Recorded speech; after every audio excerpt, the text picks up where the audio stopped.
Yeah, come on, smile. Anna, look at here, Chris.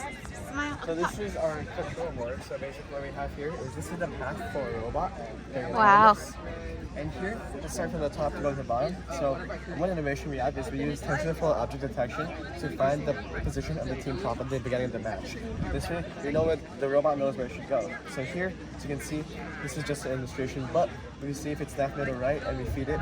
And we use a first in, first out system, which finds the majority of answers it gets to decide which side it should go to.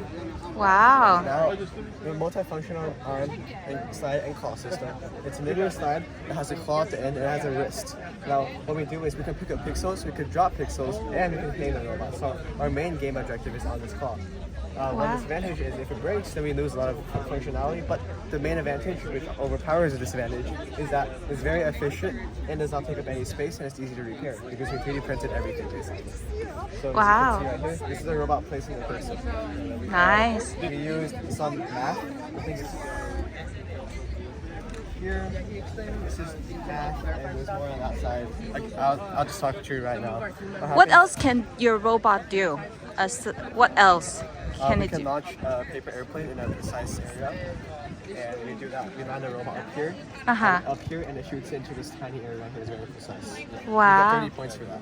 Oh my It goes over the Oh my gosh. Yeah, but some of the more subtle but more unique aspects of a robot are over here where we use PIDF control loops. It's kind of like a mechanism of implementing basic calculus into a robot, which is something that other teams usually don't have access to in terms of math levels. And in addition, we also have a lot of machine learning going on in AI. So over here back here we have a demo. I think it's still working. Wow. Testing. So in total, we use a total of 6,000 images. We put together this kind of AI machine learning aspect, so we can basically identify where our team prop is, as in middle, right, or left. So for example, over here it's in the middle, but if we move it over here, the AI detection changes the image and detects it as left. Okay. And if we move it over here, it detects it as right. Wow. So that's kind of like a little bit about our machine learning, which is going to be a little bit different from other teams. Amazing. And then over here we have our other boards of Motivate and Connect, which is a little straying away from the actual robotics team itself, but more onto the aspect of connecting with outside teams. Yeah. So over here we have Connect, in which we connect with a bunch of like industries and engineers and multiple different kinds of experts on all sorts of different kinds of things. And we have our new stations lined up over here with the whole like Casa de Amistad, which fundraiser, which I'm sure you attended as well. Nice. I remember. And we also had our Science Expo, which we had 20,000 attendees to, in which we did a lot of introduction and talk about like science and engineering, and we introduced a lot of kids into the world of robotics itself. In addition to that, we also have a lot of fundraising going on with our service events lined up in the posters down here. We have all sorts of different kinds of service events, whether it's like scrimmages over here, we're hosting scrimmages, team events, and basically like our fellow tutoring sessions. And then we also have our service events, like our performances and our like Thanksgiving meal drive, and that was kind of like connecting with the community as well and spreading this to not only our group of people, but also low-income families as well. Oh my That's gosh. yeah, that's kind of like a little bit about our posters.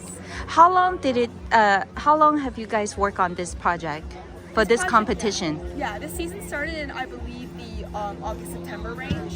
So that's when we started working on our robot, and this is where we are right now. Okay, with the new AI ChatGPT, are you using the ChatGPT to help your project or no? No. Not at all. Although we do use AI as machine learning, we do not use AI in any aspects of code or writing. Wow, amazing. Thank you.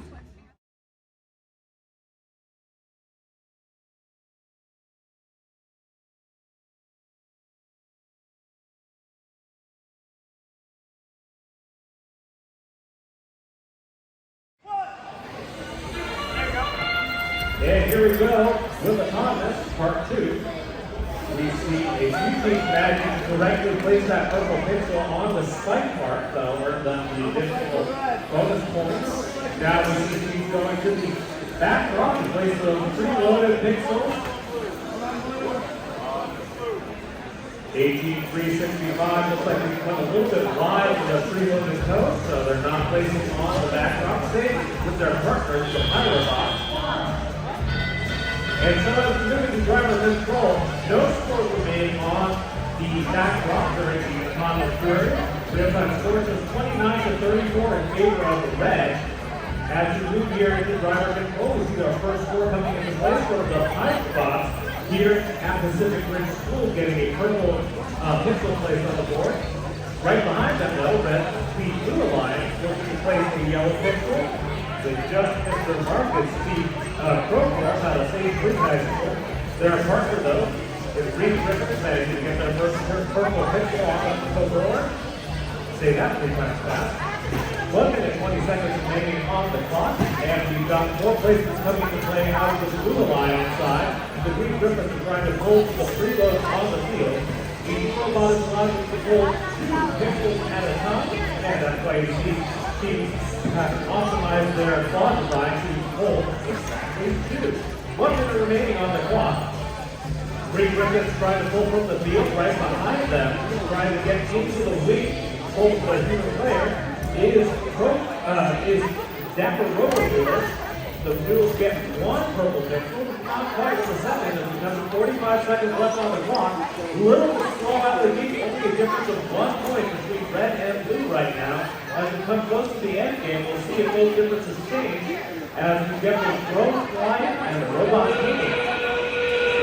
At the 30-second mark, here we go. Teams have to head behind the crust to fire off those drones. The first one hitting the back wall, and so no points there for the Red Lions. We'll see if we get the activity out of blue. Looks like back on this mark as well. Teams now going up to hang from the crust with 10 seconds left to go. 92-66 going up alongside the Rover Noodles. They are going off the ground with 3 seconds left. 2 red robots up. Robots off for blue.